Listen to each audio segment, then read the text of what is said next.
दोस्तों आज की इस वीडियो के माध्यम से हम ये समझने वाले हैं कि कैसे एक आम आदमी चेस्ट एक्सरे को देख सकता है और उसमें जो भी फाइंडिंग्स है उसको समझ सकता है।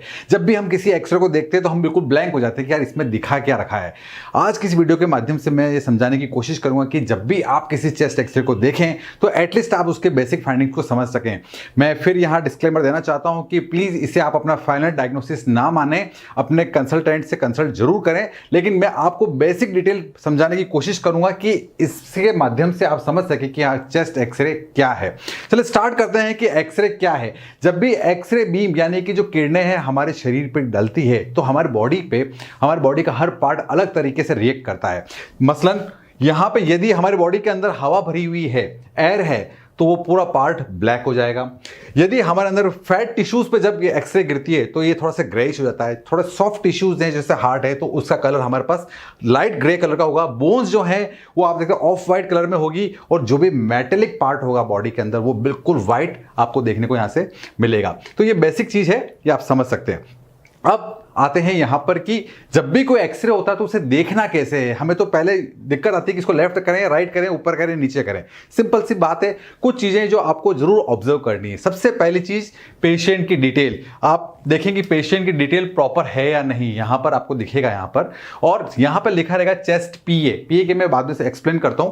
पहले आप पेशेंट की डिटेल को कंफर्म कर लें और जब भी एक्सरे को होल्ड करें तो ऐसा महसूस करें कि पेशेंट आपकी तरफ देख रहा है। जैसे मैं आपकी तरफ अगर देख रहा हूं तो आप जब भी एक्सरे को देखें तो ये जो व्यू है, आप हमेशा एक्सरे को इस प्रकार से होल्ड करें कि जो सामने पेशेंट है वो आपकी तरफ देख रहा है। तो आपसे कभी भी एरर नहीं होगी। कभी भी आपको लेफ्ट या मेरा लेफ्ट या आपका लेफ्ट, आपका राइट या मेरा राइट करने की जरूरत नहीं रहेगी। एक सिंपल तरीका है कि पेशेंट जो है आपकी तरफ देख रहा है। अब जब भी एक्सरे लिया जाता है वो दो तरीके से लिया जाता है। पहला, जो एक्सरे मशीन है वो सामने की तरफ हो और जो फिल्म है वो पीछे की तरफ है। तो ये जब एक्सरे बीम जो है सामने से डाली जाती है तो इनको बोलते हैं एंटीरो पोस्टीरियर व्यू, जिसको हम एपी व्यू भी कहते हैं। आपने देखिएगा कितनी बार एक्सरे पे लिखा होता है एपी व्यू, पीए व्यू। तो एपी का मतलब हो गया एंटीरो पोस्टीरियर। एंटीरो पोस्टीरियर का मतलब जो एक्सरे बीम है वो सामने से डाली गई है और फिल्म पीछे की तरफ है। ये बहुत कम हम रेयर केस में यूज करते हैं, जब पेशेंट अनकॉन्शियस हो या एम्बुलेट नहीं किया जा सकता हो, ऐसी सिचुएशन में हम इसको यूज करते हैं, अदरवाइज इसको यूज नहीं करते हैं। दूसरा जो है हमारे पास आता है वो पोस्टीरियो एंटीरियर व्यू। इसके अंदर जो एक्सरे बीम है वो हम पीछे से डालते हैं। पेशेंट को हम बोलते हैं कि आप इस तरीके से खड़े हो जाएं और पेशेंट इस तरफ, जो फिल्म है वो सामने की तरफ है। तो जो एक्सरे बीम डाली गई है वो पीछे से डाली गई है और प्लेट जो है हमारी जो फिल्म है वो सामने की तरफ है, यानी कि बैक टू फ्रंट। इसे हम जो कहते हैं पीए व्यू। पीए व्यू को सबसे अच्छा व्यू इसलिए माना जाता है क्योंकि इसमें सबसे ज्यादा हम फाइंडिंग्स देख सकते हैं। पेशेंट जो है कॉन्शियस है और इसमें जो पोजीशन हमने बनाई पेशेंट की है, अगर आपको थोड़ा सा अगर आपको एनाटॉमी का नॉलेज है तो आपको जरूर पता होगा कि हमारी जो स्कैपुला है वो रिट्रैक्टेड होती है और पेशेंट का जो पीए व्यू आता है वो बहुत अच्छा आता है। रेयर केस में जब पेशेंट कॉन्शियस नहीं है, आईसीयू में एडमिट है, तो हम एपी व्यू लेते हैं। तो दो व्यू हमारे पास हो चुके हैं, एपी व्यू और पीए व्यू। दोस्तों इससे पहले कि हम एक्सरे को समझें, हमें कुछ बॉडी पार्ट्स को समझना बेहद जरूरी है जो हमें एक्सरे में अमूमन नजर आते हैं। यदि हम किसी चेस्ट एक्सरे को ध्यान से देखें तो आप देखते हैं कि यहाँ सबसे पहले जो टॉप से हमें जो स्ट्रक्चर दिखता है वो होता है ये वाला। ये हमारी श्वास नली है जिसे हम ट्रैकिया कहते हैं, जो वर्टिब्रल कॉलम के साथ साथ में पैरेलल आपको आगे पीछे नजर आती है इस तरीके से। ये हमारी कॉलर बोन जिसे हम क्लेविकल कहते हैं, ये यहाँ नजर आती है दोनों तरफ। और ये हमारी कंधे की जो हड्डियां हैं जिसे हम स्कैपुला कहते हैं वो साइड में नजर आती है। इसके साथ में आती है हमारी पसलियां जो हैं, ये आप देख सकते हैं 1 2 3 4 5 जो हैं, ये सारी आपकी रिब्स हैं।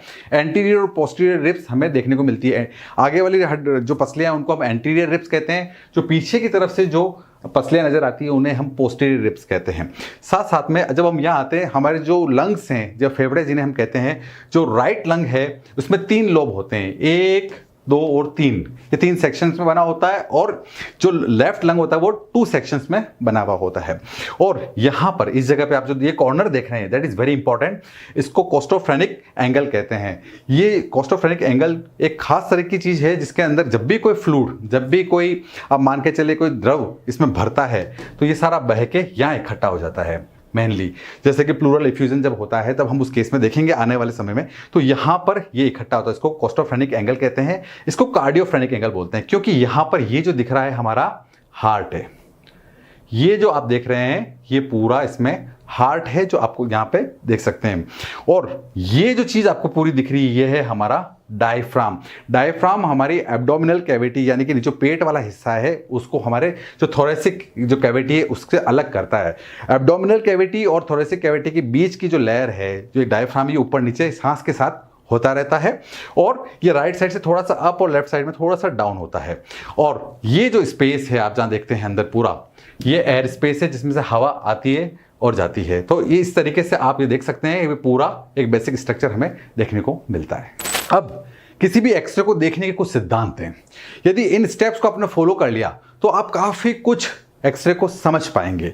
इनमें सबसे पहले जो चीज़ है हमारे पास स्ट्रेटेजी है वो है RIP स्ट्रेटेजी, जिसमें है rotation, inspiration, position and exposure. और उसके बाद में हम क्वालिटी असेसमेंट जो दूसरा देखेंगे ABCDE, यानी कि एयरवे, ब्रीदिंग, कार्डियक और डायफ्राम और एक्स्ट्रा सारी चीज़ें हैं। अब एक एक करके जो हम समझने की कोशिश करते हैं कि ये चीज़ कैसे काम करती है।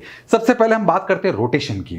देखिए रोटेशन का मतलब है कि पेशेंट किस पोजीशन में एक्सरे पे खड़ा है।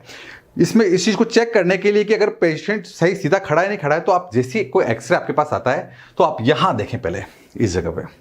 अगर पेशेंट बिल्कुल सीधा खड़ा है सामने की तरफ तो यहाँ पर जो उसकी वर्टिब्रा है और ये आपकी ट्रैकिया है, तो जितनी जो क्लेविकल है, कॉलर बोन दोनों तरफ के कॉलर बोन की जो दूरी है वो बिल्कुल बराबर होगी। जो इसका मीडियल एंड है क्लेविकल का वो दोनों तरफ बराबर है, यानी कि पेशेंट बिल्कुल प्रॉपर रोटेशन पे खड़ा है, इसमें रोटेशनल एरर नहीं है और एक्सरे बीम सीधी जा रही है। इस चीज को आप यहां देख सकते हैं एक्सरे के अंदर।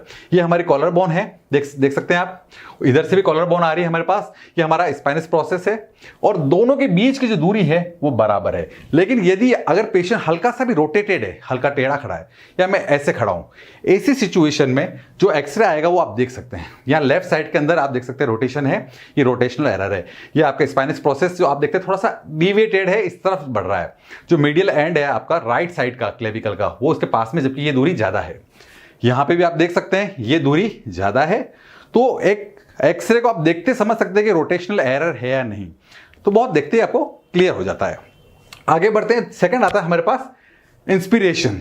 जब भी हम पेशेंट का एक्सरे लेते हैं तो हम कहते हैं कि बहुत तेज तेज हवा आप अंदर लीजिए, होल्ड करके रखें। जब हम हवा को होल्ड करते हैं इस सिचुएशन में जो डायफ्राम है नीचे का वो हिस्सा नीचे की तरफ खिसकता है और अंदर का वॉल्यूम बढ़ जाता है। सारे ऑर्गन्स जो है बाहर की तरफ रिट्रैक्ट होते हैं, अंदर का वॉल्यूम बढ़ जाता है। और एक अच्छे इंस्पिरेशन के लिए माना जाता है कि जितने भी जो पोस्टीरियर रिब्स हैं, ये रिब्स आप देख सकते हैं 1 2 3 4, ये कम से कम 8 से 10 पोस्टीरियर रिब्स विजिबल होनी चाहिए।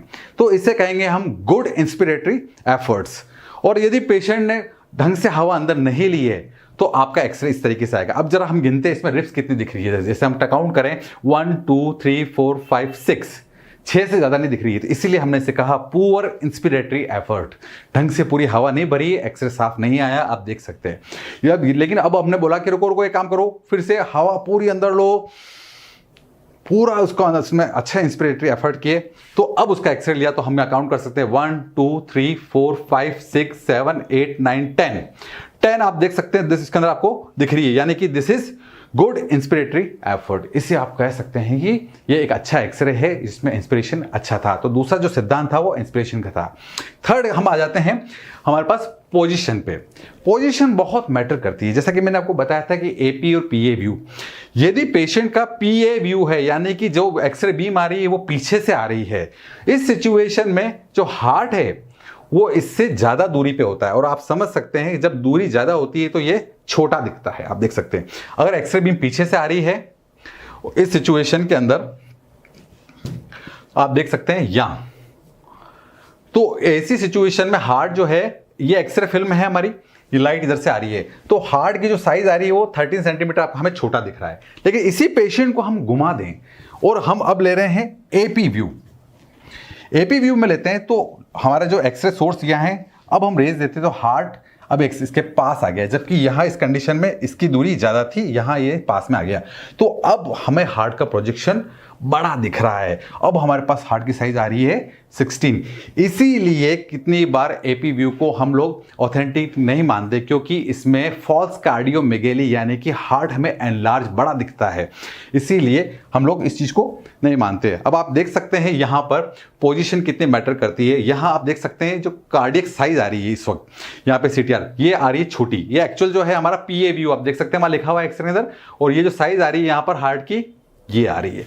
जबकि यहाँ पर अगर आप हार्ट को देखेंगे तो ये साइज बढ़िया है, इससे फॉल्स कार्डियोमेगेली भी कहते हैं। तो पोजीशन बहुत मैटर करती है। आप याद रखें कि एक्सरे किस व्यू में लिया गया है, और इसको आप जल्दबाजी में आप एपी व्यू को ये मत कीजिए कि पेशेंट का जो हार्ट है वो एनलार्ज है। यहाँ पर ये बहुत नॉर्मल एरर हो सकती है। नेक्स्ट बात करते हैं एक्सपोजर की। एक्सपोजर का मतलब होता है कि कितनी एक्सरे रेज जो हैं बॉडी में एंटर की है। यदि हम पेशेंट को अंडर एक्सपोज करते हैं, जितने रिक्वायर्ड है उतनी एक्सरे नहीं जाती है अंदर, तो जो पार्ट है वो अंदर पूरे वाइटिश हो जाते हैं, पूरा एक्सरे वाइट जैसा आपको दिख रहा है, देखिए यहाँ पे चमक रहा है इस तरीके से। तो ये इसको कहेंगे हम अंडर एक्सपोज, ये पूरी तरीके से एक्सपोज नहीं हुआ है और यहाँ के जो पार्ट्स हैं पूरी तरीके से वाइट दिख रहे हैं। उसी तरीके से इसका विपरीत करते हैं, यदि हमने बहुत ज़्यादा एक्सरे जो रेज हैं वो अंदर दी हैं बॉडी जितने रिक्वायरमेंट से ज़्यादा, तो यहाँ पर हमें बहुत सारे जो पार्ट है वो इनविजिबल हो जाते हैं, एक्सरे पूरा ब्लैक हो जाएगा। तो इससे हम कहेंगे ओवर एक्सपोज, ये तरीके से ओवर एक्सपोज जो है। नेक्स्ट जो है हमारे पास वो है करेक्ट जो एक्सपोजर है, एक बैलेंस एक्सपोजर, जितनी लाइट की जरूरत है यदि उतना है उसमें, तो हम लोग क्या करेंगे इसे करेक्ट एक्सपोजर। तो ये सारी चीजें हमारे पास तीनों चीजें हुए।